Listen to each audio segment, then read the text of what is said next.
Money wise में आपका एक बार फिर से स्वागत है।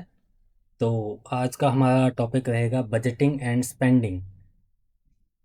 बजट बनाना क्यों ज़रूरी है, बजट क्या होता है और बजट बनाना कैसे स्टार्ट करें, बजट बनाने की कुछ टेक्निक्स, इन सब के ऊपर हम आज डिस्कशन करेंगे।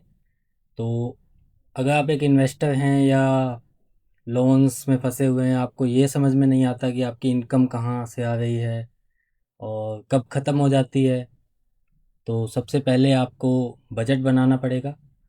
ये पर्सनल फाइनेंस का पहला स्टेप समझ लीजिए आप। पहला स्टेप है बजट बनाना, जिससे कि आपको क्लियर आइडिया मिल सके आपके मनी का कि वो कहाँ से आ रहा है, कहाँ जा रहा है, जिससे आप प्रॉपर डिसाइड कर पाएँ कि आप कैसे उसको मैनेज करना चाहते हैं। सो चलिए आगे बढ़ते हैं। How to create a budget. तो बजट बनाना हम 4 स्टेप के प्रोसेस में सीखेंगे इस वीडियो में। बजट बनाने का स्टेप 1 है आपके सामने, कैलकुलेट योर मंथली इनकम। तो सबसे पहले आप ये पता करेंगे कि आपकी एग्जैक्टली इनकम कितनी है। अगर आप बिजनेस करते हैं तो थोड़ा कॉम्प्लेक्स रहेगा, बट अगर आप सैलरीड पर्सन हैं तो सैलरीड पर्सन के लिए सिंपल है कि आप अपनी इनकम को नोट डाउन कीजिए एक्सेल शीट में या पेन और पेपर पर।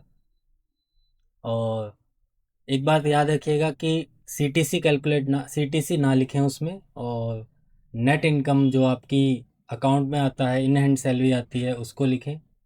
सारे टैक्सेस और डिडक्शंस को काटने के बाद आपके अकाउंट में जो पैसा आ रहा है वो आपका नेट इनकम रहेगा।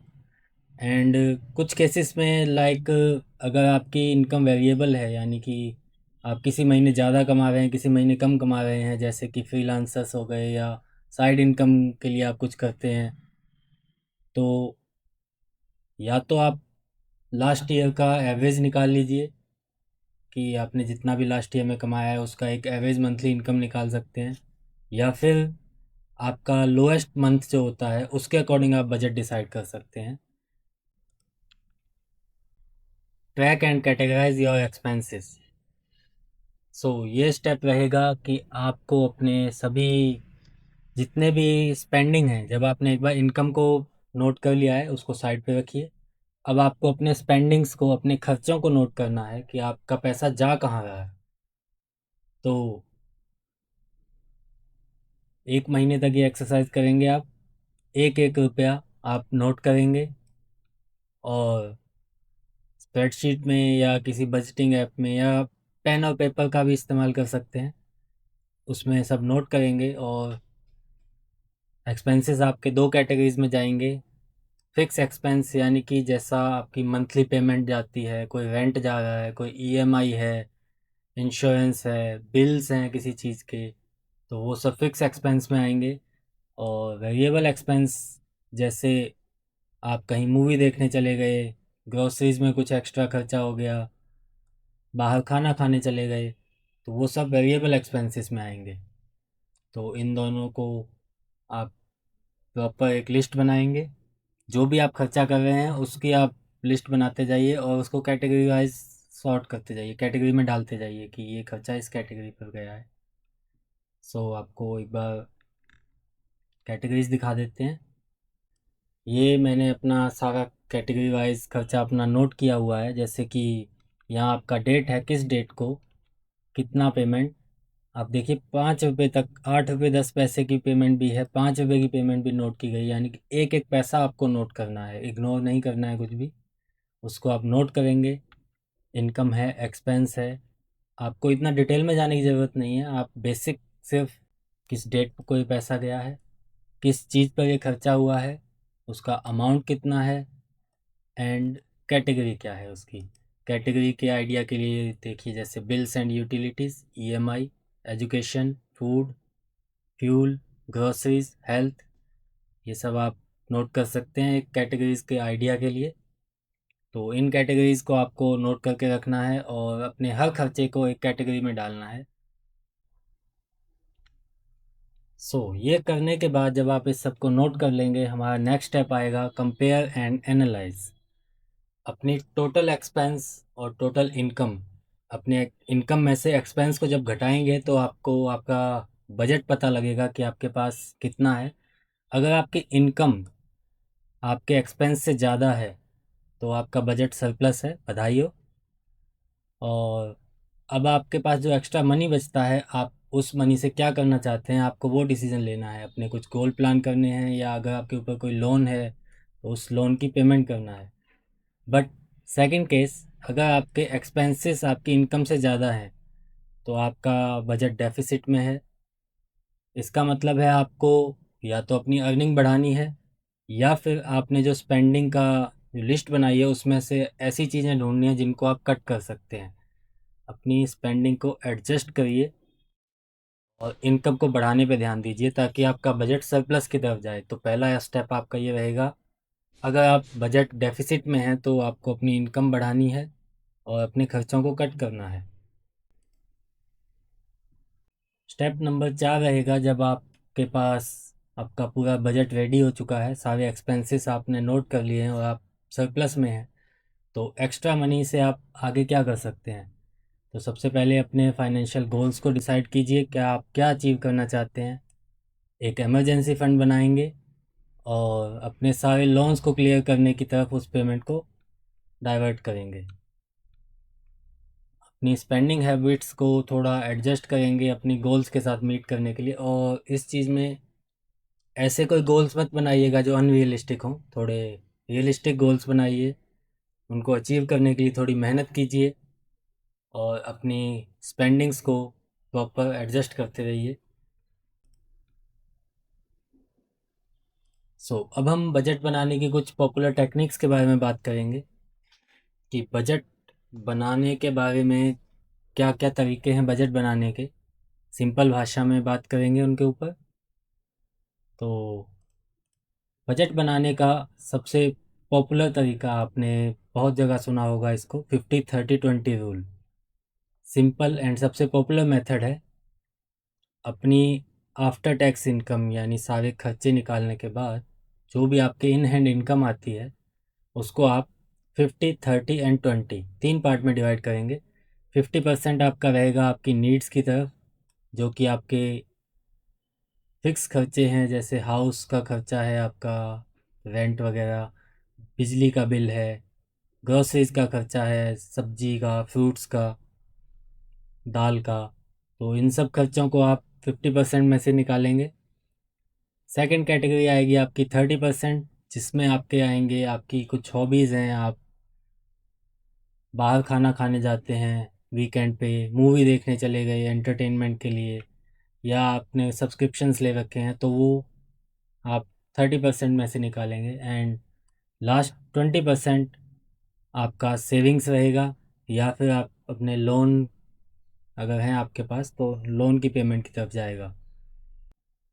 तो इस मेथड का ऐसा कोई फिक्स रूल नहीं है कि आपको 50-30-20 ही रखना है। अगर आपकी इनकम ज़्यादा है और आपके खर्चे 40% या 30% में कंप्लीट हो जाते हैं तो आप इस 50 को 40 या 30 भी कर सकते हैं, और जो वहाँ से पैसा बचेगा उसको आप सेविंग्स की तरफ लगाएंगे। ये याद रखिएगा कि 30% जो है, ये बॉन्ड्स का 30% जो है, इसको आपको कभी बढ़ाना नहीं है। आपको जितना भी खर्चा करना है बॉन्ड्स के लिए उसको आप 30% में ही कवर करेंगे। अगर आपकी ये रिक्वायरमेंट्स कम हैं तो आप इस 30 को 20 और 10% भी कर सकते हैं, उससे नीचे ना लेके जाएं। ये रिकमेंडेशन रहती है कि आप अगर अर्निंग कर रहे हैं, कुछ बचा रहे हैं, तो कुछ खर्चे आपको करने चाहिए। तो 30% और 10% इस रेंज के बीच में आप अपनी बॉन्ड्स को रख सकते हैं। बाकी 50 और 20% एडजस्टेबल है, सो ये 40-30-30 ये भी हो सकता है। आपके अकॉर्डिंग डिपेंड करता है आप इसको कैसे देखना चाहते हैं।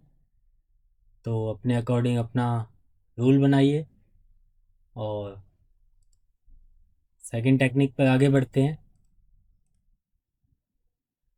नेक्स्ट आपका आता है जीरो बेस्ड बजटिंग। जैसा कि नाम है जीरो बेस्ड बजटिंग, तो इसका मतलब ये है कि आपकी इनकम में से आपके एक्सपेंसेस को जब माइनस किया जाएगा तो एंड में आपके पास ज़ीरो बचना चाहिए। इसका मतलब ये नहीं है कि आपका सारा पैसा ख़त्म हो गया, आपके पास कुछ भी नहीं बचेगा।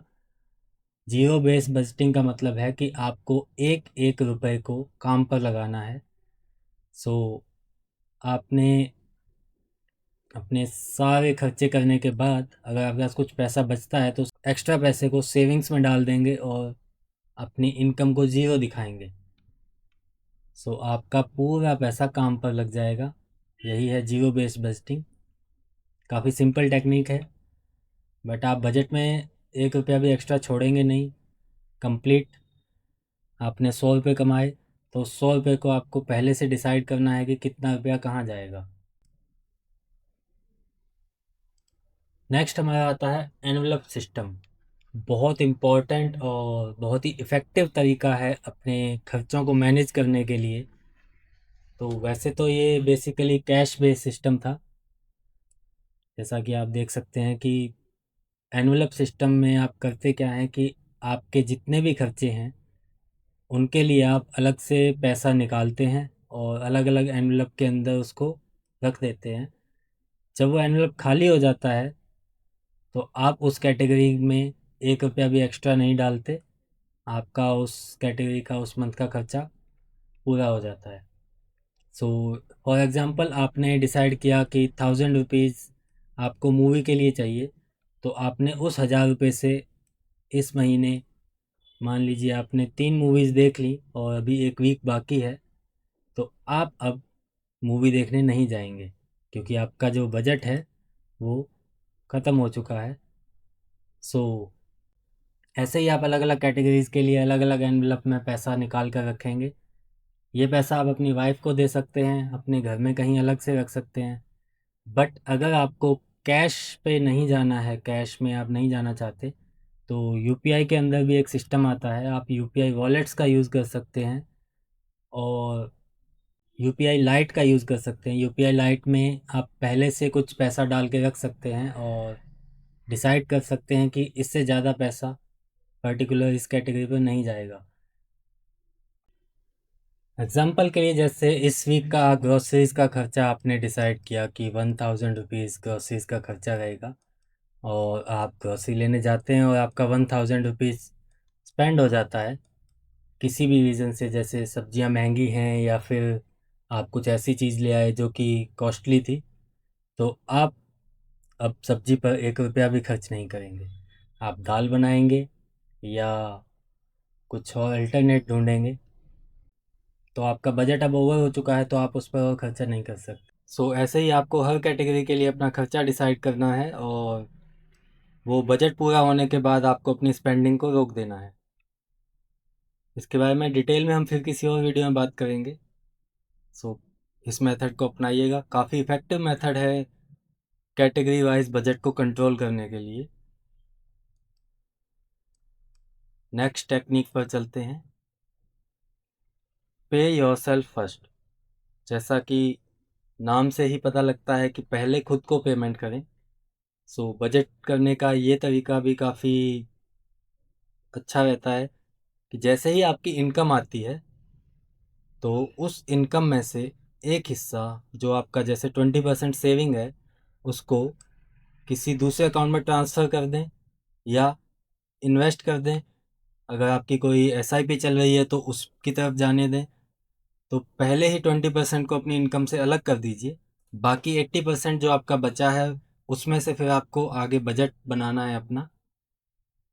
तो ये 20% को आप अपनी वाइफ को दे सकते हैं या किसी दूसरे अकाउंट में ट्रांसफ़र कर सकते हैं और उस अकाउंट का आप UPI, credit card, debit card ये सब कुछ भी नहीं रखेंगे। एक ऐसा अकाउंट रखिए जिसमें एक बार पैसा गया तो आप नेट बैंकिंग से ही ट्रांसफ़र कर पाएँ ताकि वो पैसा बार बार डिस्टर्ब ना हो। सो ये थी बजटिंग की कुछ टेक्निक्स। तो इन सब को यूज़ करके आप पहले अपना बजट बनाइए। उसके बाद हम आगे बात करेंगे इन्वेस्टिंग की और इन्वेस्टिंग कैसे स्टार्ट करना है, लोन मैनेजमेंट की और बाकी जो हमारे टॉपिक्स हैं उन सबको कवर करेंगे। तो मिलते हैं नेक्स्ट वीडियो में। तब तक के लिए चैनल को लाइक करिए और सब्सक्राइब करके रख लीजिए, क्योंकि आगे और भी ऐसे वीडियोज़ आने वाले हैं। तब तक के लिए थैंक यू।